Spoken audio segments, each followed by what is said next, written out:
Hey guys, and welcome back to another episode of Pokemon Fire Red. I'm MetacrisisMewAlpha, this is Fire Red, and today we're taking on the Vermilion gym.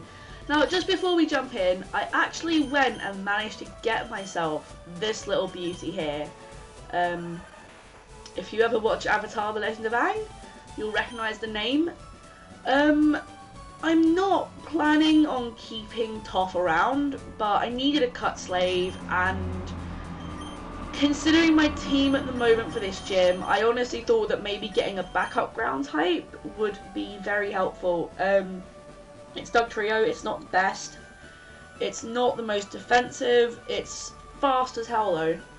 So I figured as a backup it would be pretty useful. Sniper is completely sitting this one out. She's not being touched whatsoever, hopefully. Now my plan is I'm going to beat all the gym trainers and then I'm going to try and find the switches, because I'm telling you now, me and the switches in this gym never ever go well. It always takes me years, hyperbolic years, to find the damn switches. So I'm going to do the trainers before I even attempt the switches, and then I'll probably beat these guys, depending. I'll run out and heal, and then I'll come back and I'll sort out trying to actually get to Lieutenant Surge himself. Speaking of Lieutenant Surge, there are actually quite a lot of fun speculation surrounding him, about his origins, about the fact that he's a lieutenant. He speaks about a war as well.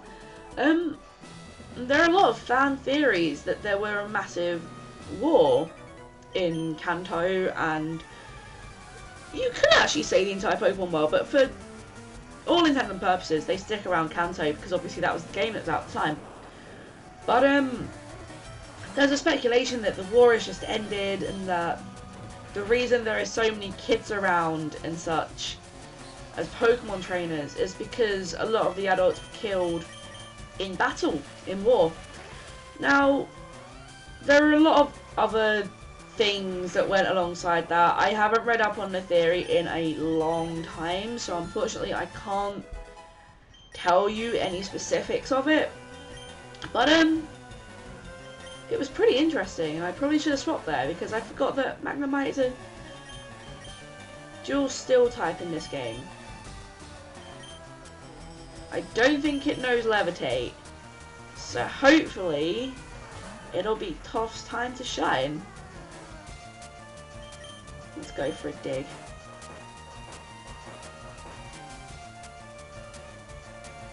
And it shouldn't know Magnet Rise either, I think. Yeah, that's good. We're good. Toph's got this.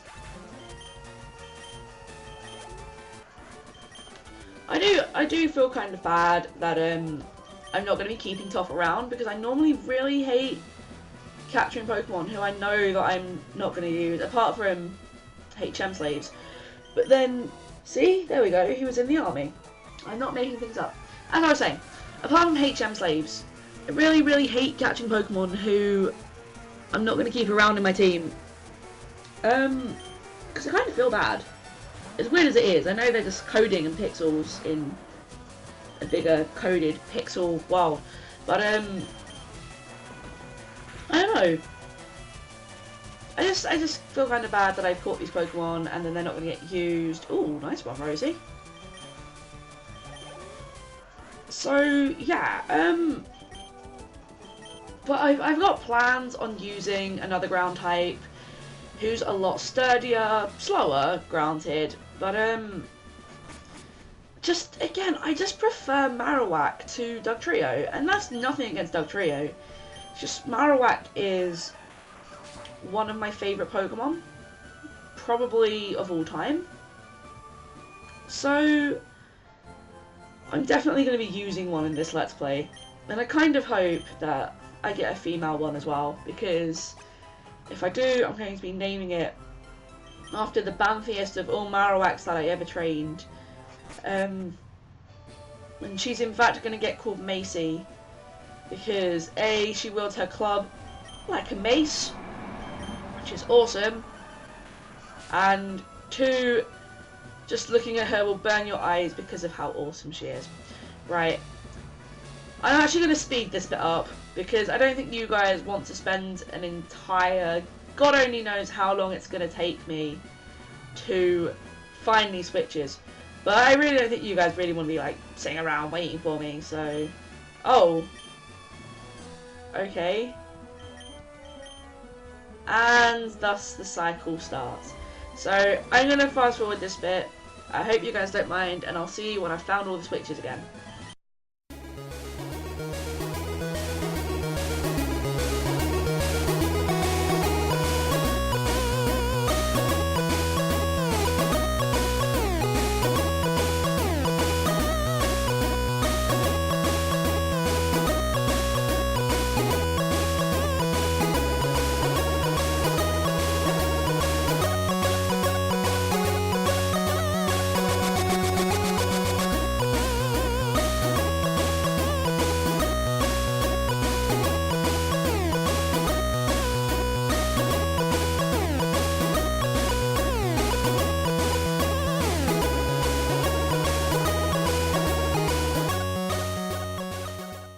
And we have victory!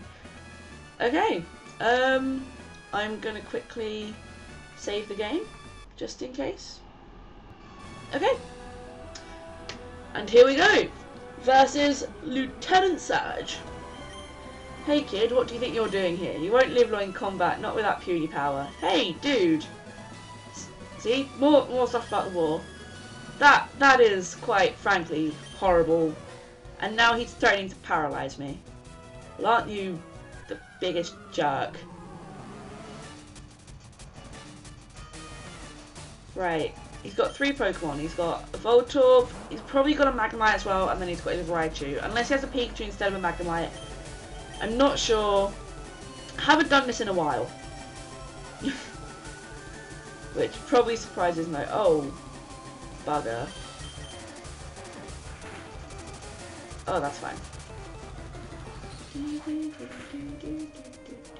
I probably should have just led with Razor Leaf, really. Okay, it's a Pikachu, not a Magnemite. My apologies.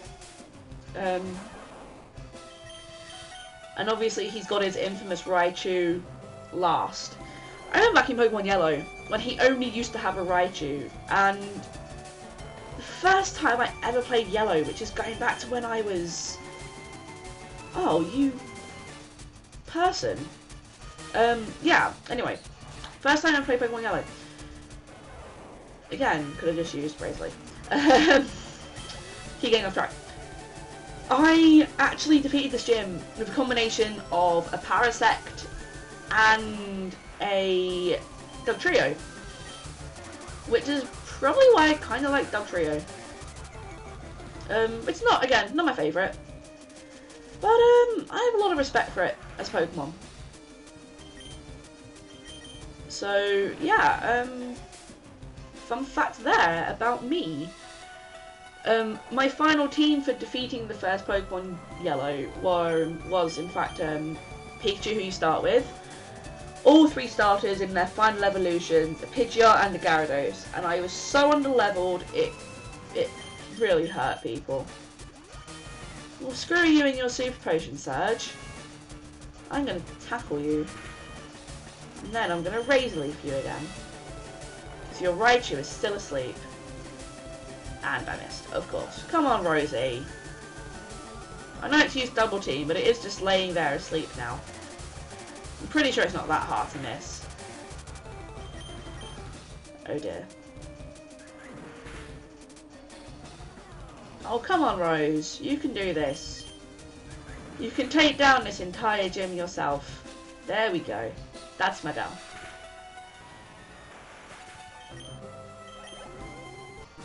Yeah! Badge get. I'm a shocker. Oh ho ho, them puns. And I get Thunderbolt, which... Oh no, Shockwave. Okay. Used to get Thunderbolt, but fine. Show me up there, Lieutenant Surge. I should know because Thunderbolt's like TM20. 24 or 25 or 26 or 28. I know that TM27 is turn, maybe? Anyway, you, hello.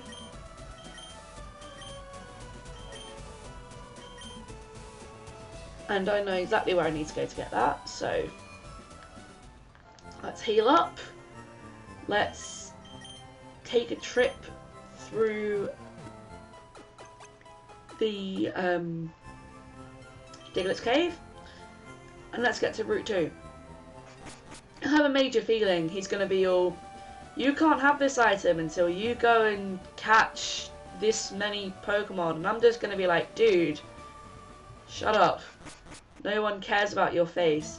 Even though, like, the whole point of me going on this journey was apparently to, like, collect all these Pokemon for Professor Oak. With the way I'm going, I've pretty much given that a big 2 middle fingers. Actually, should be fine.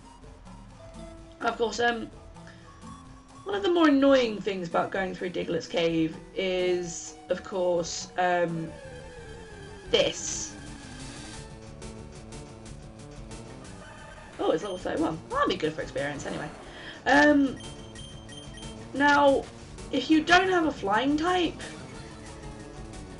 Diglett's Cave can be absolutely killer. Or if you don't have a Pokemon who can one-shot Diglett and Dugtrio off the bat, or at least get them down quickly, because they have Arena Trap, which means unless you've got a flying type or a Pokemon that knows Levitate, you're going nowhere anytime soon until that Pokemon is fainted.